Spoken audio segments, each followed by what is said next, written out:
pídolle que me deixe como estou, penso que persoalmente son moi feliz, dende fai un mes máis,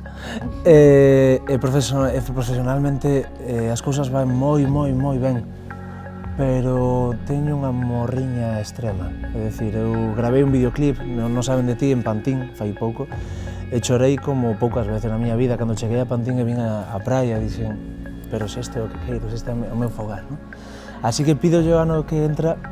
que me chame máis para vir a traballar e a estar aquí na miña casa, no meu fogar en Galicia, porque o boto moito de menos.